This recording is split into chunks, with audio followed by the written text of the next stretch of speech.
바울은 우리가 율법이 신령하다는 것을 안다고 말합니다. 신령하다는 말을 헬라어 성경을 찾아봤더니 푸뉴마티코스라는 말을 쓰고 있습니다.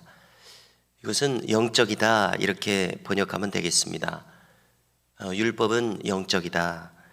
자, 우리가 쉽게 이해하면 될 것입니다. 율법의 출처는 하나님이십니다. 하나님의 마음으로부터 나왔습니다. 그렇게 하나님은 영적이실 수밖에 없으시죠. 그러므로 율법도 당연히 영적입니다. 자, 본질적으로 율법은 하나님을 가장 잘 섬기는 모습을 나타내고 있다고 우리가 생각하면 되지 않겠습니까? 그런데 우리의 현실은, 정확히 바울의 심령 속에 있는 현실은 육신에 속한 존재로서 죄 아래 팔려 있도다. 이러한 상황이라고 솔직하게 여기 지금 오늘 첫 절 14절입니까? 여기서부터 이렇게 토로하고 있습니다.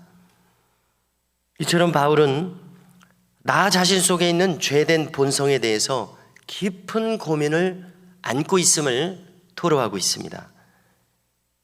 15절에서도 그래서 내가 원하는 이 선은 행하지 않고 오히려 원치 않고 있는 이 죄, 자기가 미워하고 있는 이 죄를 행하는 모순 속에 있다고 말합니다. 지금 바울은 이 로마서 서신을 통해서 생면부지의 사람들에게 서신을 보내고 있습니다. 물론 로마서의 마지막 그 안부를 전하는 부분을 보면은 많은 이 명단들이 나오고 있습니다. 이분들은 아는 분들입니다. 아는 분들에게 안부를 전하라고 청하고 있습니다. 그렇지만은 또 다른 다수의 사람들은 바울을 대면한 적이 없는 사람들이라고 생각이 되어집니다.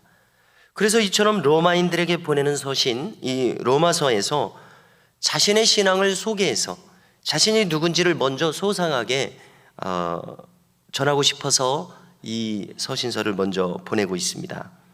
그런데 우리가 놀라게 되는 것은 무엇입니까? 이렇게 처음 접촉하는 분들에게 자신의 부끄러운 면을 주저하지 않고 전하고 있다는 점입니다. 이것은 한마디로 무엇입니까? 하나님의 크신 은혜에 잠겨있는 사람으로서 이런 자신의 문제점들을 이 복음 안에서 완벽하게 소화했기 때문에 이렇게 자신을 속마음을 드러낼 수 있다고 생각하게 됩니다. 왜냐하면 이렇게 내가 나 자신도 어찌할 수 없는 죄로 기울어지는 마음을 가지고 있습니다. 이것을 토로할 수 있는 것은 부끄러움 속에서, 수치심 속에서 토로하고 있는 것이 아니라 복음의 은혜 속에서 이것을 다 소화했기 때문에 충분히 자신도 거리낌 없는 마음으로 이렇게 표현하고 있다는 생각이 들어집니다. 복음의 사람이 아니고서는 이렇게 자신의 심령을 드러내는 일은 불가능합니다. 그래서 우리가 때때로 간증설교니 간증하는 시간이니 하는 시간을 볼 때 서슴지 않고 자신의 부끄러운 모습을 드러내게 되는 것은 복음으로 그것을 완전히 소화해서 하나님 안에 그가 있기 때문에, 구원받은 자의 모습으로 있기 때문에 그렇게 한다는 생각을 하게 됩니다.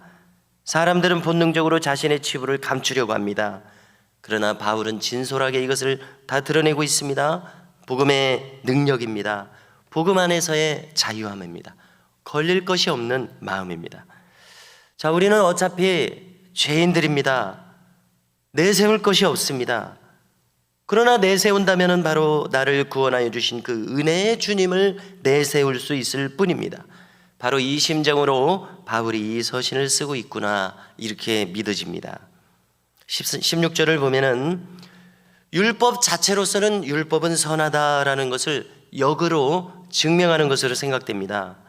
왜냐하면 내가 원하지 않고 있는 바로 그 죄를 범하는 것을 범한다고 말하는 것을 볼 때 그렇습니다. 원하지 않는다는 그 말 속에 율법은 선하다고 하는 것을 나타내고 있습니다. 원하지 않는다는 이 말 속에 율법이 나를 단속하고 있음을 여기 증명하고 있다고 생각합니다. 그러니까 나는 율법을 늘 의식하고 있습니다. 즉 죄인 줄 알면서도 죄를 짓고 있습니다. 이것이 바로 율법은 선하게 작용하고 있다는 역증명이라고 생각합니다.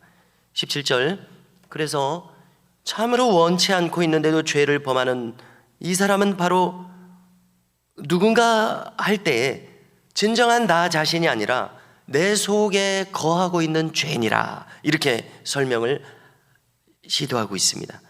마치 내 속에 두 사람의 자아가 들어있는 것처럼 그렇게 내가 행동하고 있다. 18절. 그래서 바울은 토로합니다. 나의 속 곧 내 육신에 선한 것이 거하지 않노라. 진정으로 원하면서도 그 선을 행치 않는 모순이 내게 있노라, 이렇게 말합니다. 그리고 참 같은 말을 계속 반복하고 있는 것처럼 우리가 느껴지는데요, 20절에서도 말합니다. 원치 않는 바로 그것을 행하는 자는 그는 내가 아니요 내 속에 거하는 죄인이라고 말합니다. 그러므로 바울이 분명히 자각하고 있는 것은 무엇입니까? 선을 원하고 있는 것과 악을 원하고 있는 것이 동시에 내 속에서 있더라, 그 사실입니다. 자, 이것을 또 달리 자꾸 표현하고 있습니다. 나의 속 사람은 하나님의 법을 즐거워하고 있습니다. 즐거워하고 있다, 원하고 있다, 자원하는 심령이 있다는 것입니다.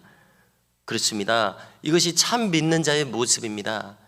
우리가 예수님을 영접하여서 정말 주님과 연합하였을 때 하나님 나라의 선한 것들을 추구하는 마음이 우리에게 있습니다. 참 신자의 모습입니다.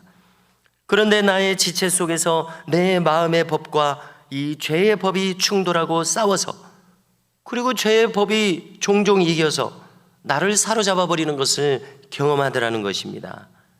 우리는 이것을 십계명에 표현되어 있는 여러 가지 죄의 목록을 통해서, 또는 에바그리우스 폰티쿠스 8죄종이 있다고 했었죠.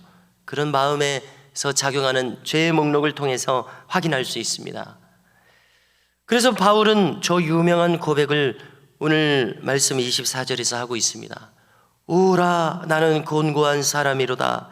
이 사망의 몸에서 누가 나를 건져내랴.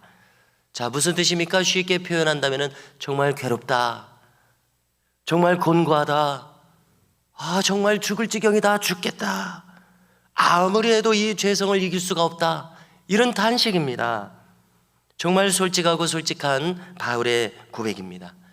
동시에 이 바울의 고백을 따라서 우리도 똑같은 심정으로 고백하지 않을 수 없음을 우리는 스스로 잘 깨닫고 알고 있습니다.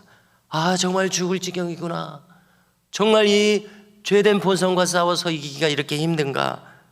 바울을 따라서 우리도 같은 고백을 하게 됩니다.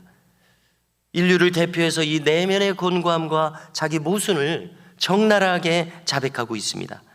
도무지 이길 수 없구나, 정말 죽을 지경이구나, 이 마음입니다. 진정으로 선한 마음을 원하고 있지만 죄에게 사로잡혀 버리는 이 현실. 성도 여러분, 어떻게 하면 우리는 여기서 벗어날 수 있습니까? 어떻게 하면 바울은 여기서 벗어날 수 있습니까? 정말 도무지 불가능하구나. 자, 그런데 갑자기 바울은 감사의 탄성을 또 올리고 있습니다.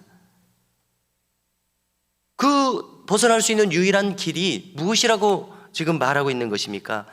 오직 예수 그리스도, 예수님을 믿는 그 믿음에 의한 구원을 통해서만이 이 죄된 본성과 자아에서 벗어날 수 있다고 말하고 있습니다. 그래서 갑자기 예수님을 거론하면서 감사의 탄성을 바라고 있습니다. 우리 주 예수 그리스도의 구원으로 말미암아 하나님께 감사하노라. 예수님의 구원이 있어서 감사하다는 것입니다. 이것이 바로 가련하고 가련한 인간이 벗어날 수 있는 유일한 출구입니다. 예수님의 구원 외에는 벗어날 수 없습니다. 출구가 없는 이 막다른 골목에서 오직 예수님만이 나의 구원자이시다. 바울은 이렇게 결론을 내리고 있습니다. 자, 출구가 없는 막다른 절벽, 막다른 골목에서 벗어날 수 있는 길이 있다는 것, 얼마나 다행입니까? 얼마나 감사합니까? 바울의 심정이 바로 이것입니다. 우리도 마찬가지입니다. 유일한 구원의 길로 예수님을 우리에게 주셨습니다.